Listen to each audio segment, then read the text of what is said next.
Friends, આજે આપણે સત્યનારાયણની કથામાં પ્રસાદનો શીરો જે બનાવવામાં આવે છે એ બનાવીશું. આખી રીત પરફેક્ટ માપ સાથે જણાવીશ અને વાડકીના માપથી અને વજનથી બંને રીતે જણાવીશ, જેથી તમારે વધારે ક્વોન્ટિટીમાં બનાવવો હોય તો પણ તમે સરળતાથી બનાવી શકો.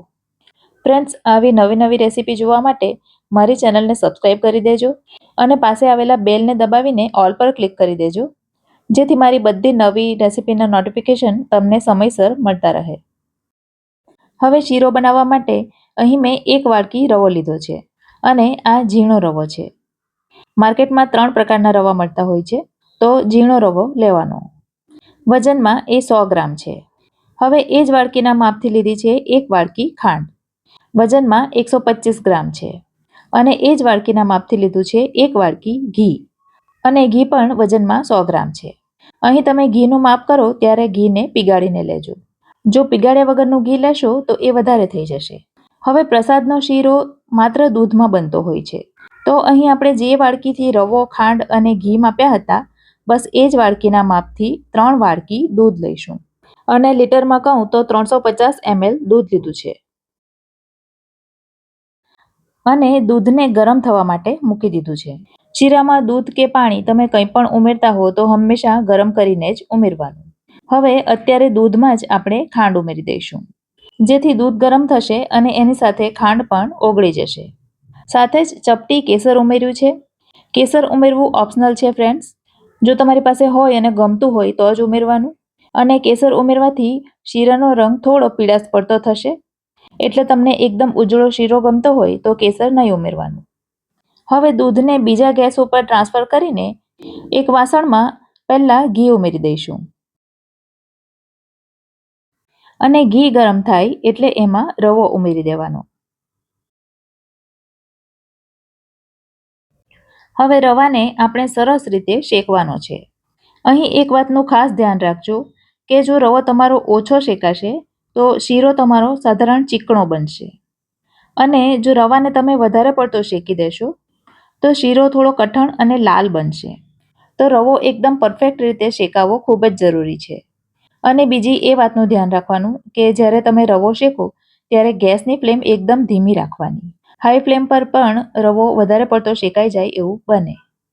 આટલા રવાને શેકાતા લગભગ 3 થી 4 મિનિટનો સમય લાગે છે, પણ જો તમે વધારે ક્વોન્ટિટીમાં શીરો બનાવતા હો તો આ સમય થોડો વધારે લાગશે. રવો શેકાવાનું બીજું માપ એ છે કે એમાંથી ઘી થોડું થોડું સેપરેટ થવા માંડશે અને રવો શેકાવાની સરસ સુગંધ આવવા માંડશે. તો હવે રવો લગભગ શેકાઈ ગયો છે. તો અત્યારે એમાં આપણે 2 ટીસ્પૂન જેટલી ચારોળી ઉમેરીશું અને સાથે જ ઉમેરીશું 2 ટીસ્પૂન જેટલી સૂકી લાલ દ્રાક્ષ. આ સિવાય કાજુ, બદામ, પિસ્તા જેવા ડ્રાયફ્રૂટ્સ પણ ઉમેરી શકાય, પણ પ્રસાદના શીરામાં ચારોળી અને સૂકી દ્રાક્ષ સિવાય બીજું કંઈ હોતું નથી, માટે મેં એટલું જ ઉમેર્યું છે. ગરમ ઘી સાથે દ્રાક્ષ અને ચારોળી સરસ રીતે શેકાઈ જશે. તમે જોઈ શકો છો એમ દ્રાક્ષ અંદર સરસ ફૂલી ગઈ છે.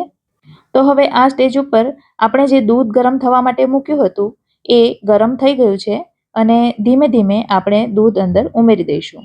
દૂધ જ્યારે ઉમેરો ત્યારે થોડી સાવધાનીથી ઉમેરજો, કારણ કે ગરમ ઘીમાં ગરમ દૂધ પડવાથી થોડા થોડા છાંટા ઉડે છે.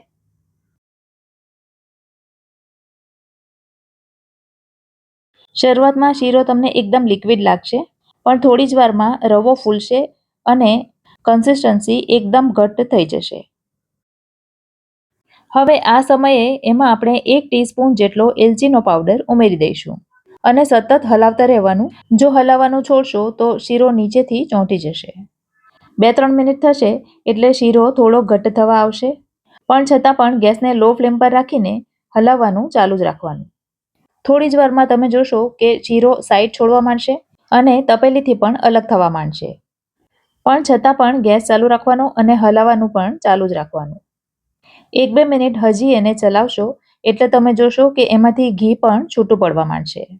ઘી છૂટું પડવા માંડે એટલે સમજવાનું કે શીરો હવે લગભગ તૈયાર થઈ ગયો છે, પણ પૂરેપૂરો તૈયાર નથી થયો, એટલે ગેસ તો ચાલુ જ રાખવાનો. અડધી મિનિટ સુધી આ રીતે ચલાવ્યા પછી એના ઉપર ઢાંકણ ઢાંકી દેવાનું અને ઢાંકણ ઢાંકી દીધા પછી માત્ર અડધી મિનિટ સુધી ધીમી આંચ પર ગેસ ચાલુ રાખવાનો. અડધી મિનિટ પછી ગેસ બંધ કરી દેવાનો, પણ ઢાંકણ 5 મિનિટ સુધી ખોલવાનું નહીં. અને અડધી મિનિટ કરતાં વધારે સમય ગેસ ચાલુ રાખશો તો પણ શીરો નીચેથી બળી જશે. તો આ વાતનું પણ ખાસ ધ્યાન રાખવાનું. 5 મિનિટ પછી તમે જોશો કે શીરો સરસ રીતે તૈયાર થઈ ગયો છે. એમાંથી ઘી છૂટું પડેલું દેખાય છે, એનો અર્થ એ છે કે શીરો એકદમ પરફેક્ટ છે. અને હા ફ્રેન્ડ્સ, આપણે શીરામાં 125 ગ્રામ ખાંડ ઉમેરી છે. તો આટલી ખાંડ ઉમેરવાથી શીરો સાધારણ ગળ્યો થશે. પણ જો તમને થોડો મોળો શીરો પસંદ હોય તો 100 ગ્રામ જ ખાંડ ઉમેરજો. અને વાડકીથી માપીએ તો પોણી વાડકી ખાંડ ઉમેરજો. રેસીપી કેવી લાગી મને કમેન્ટ કરીને જરૂરથી જણાવજો. વિડીયો ગમ્યો હોય તો લાઈક કરજો અને તમારા સર્કલમાં શેર કરજો. તો ફરી મળીશું આવી જ એક નવી રેસીપી સાથે. ત્યાં સુધી મને રજા આપો.